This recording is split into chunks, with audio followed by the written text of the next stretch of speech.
Election commission की website में जो पहला रुझान आया है वो बीजेपी के पक्ष में जाता हुआ दिख रहा है।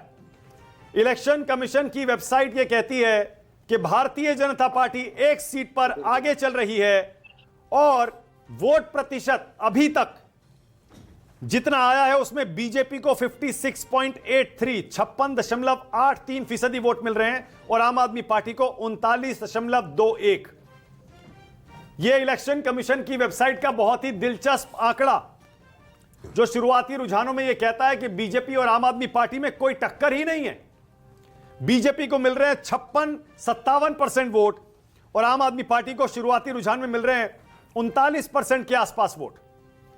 अब यह इलेक्शन कमीशन का जो आंकड़ा है यह क्या कहानी कहता है आप खुद ही समझ सकते हैं, लेकिन बहुत इनिशियल ट्रेंड है और इलेक्शन कमीशन की वेबसाइट आप जानते ही हैं रुझान और नतीजे थोड़ा स्लो देती है।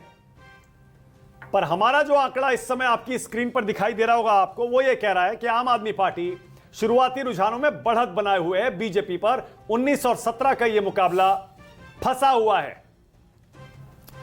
ये इलेक्शन कमीशन का जो विजय जी आंकड़ा है ये इनिशियल ट्रेंड है, लेकिन फिर भी अगर ये 56% वोट बीजेपी को दे रहा है, 56.83 और आम आदमी पार्टी को 39% दे रहा है। जी, अभी तक तो वोट शेयर यही बता रहे हैं, हालांकि उन्होंने केवल एक सीट को आगे बताया है, लेकिन 56.83 यदि बीजेपी का वोट शेयर है तो फिर तो इसमें कोई बात ही नहीं रह जाती। 56 और ये पोस्टल बैलेट होगा।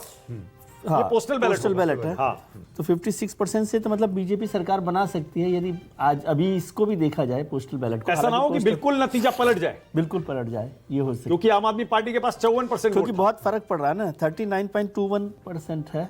ऐसा लग रहा है बीजेपी का वोट जो पिछली बार आया था वो आम आदमी पार्टी का हो जाएगा। हम लोग चर्चा कर रहे थे पहले भी, मानक याद हो कि मैंने कहा कि बीजेपी को केवल ये करना है कि जो उसका लोकसभा का वोट है उसको वापस लेकर आए, उसको अपने किसी और का वोट लेने की जरूरत नहीं है।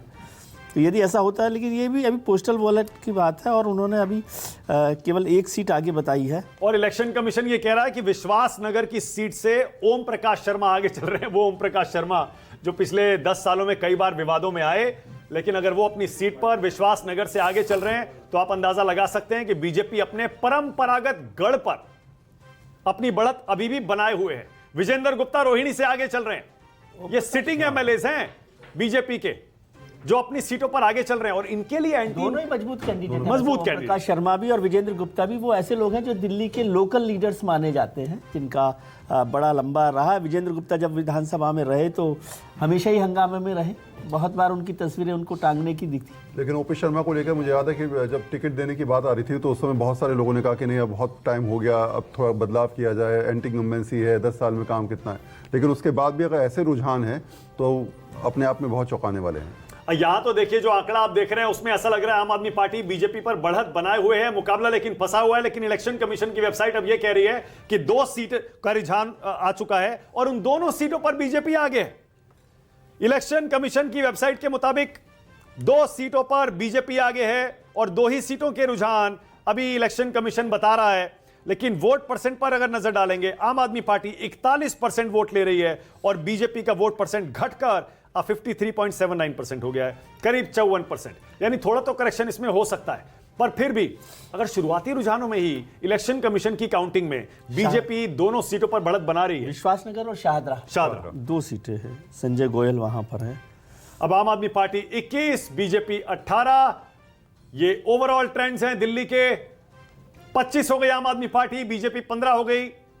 आम आदमी पार्टी क्या बीजेपी पर ये जो बढ़त थोड़ी बहुत बनाकर रखेगी, फिलहाल रखी हुई है, क्या ये बरकरार रह पाएगी? बड़ा सवाल यही है इस बार आम आदमी पार्टी के लिए, करो या मरो का चुनाव। क्योंकि बहुत सारे लोग कहते हैं अगर आम आदमी पार्टी ये चुनाव नहीं जीत पाई तो उसके अस्तित्व पर ही सवाल खड़ा हो जाएगा, क्योंकि वो अलग तरह की राजनीति करने आए थे।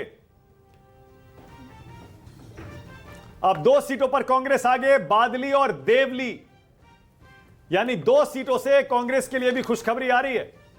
कांग्रेस का वोट परसेंट भी देखना होगा, जिससे यह आइडिया होगा कि कांग्रेस ने आम आदमी पार्टी को कितना डेंट पहुंचाया है इस बार के चुनाव में। 3.3% फिलहाल इलेक्शन कमीशन के मुताबिक 3.3% आ रहा है, बहुत पिछली बार 4 था।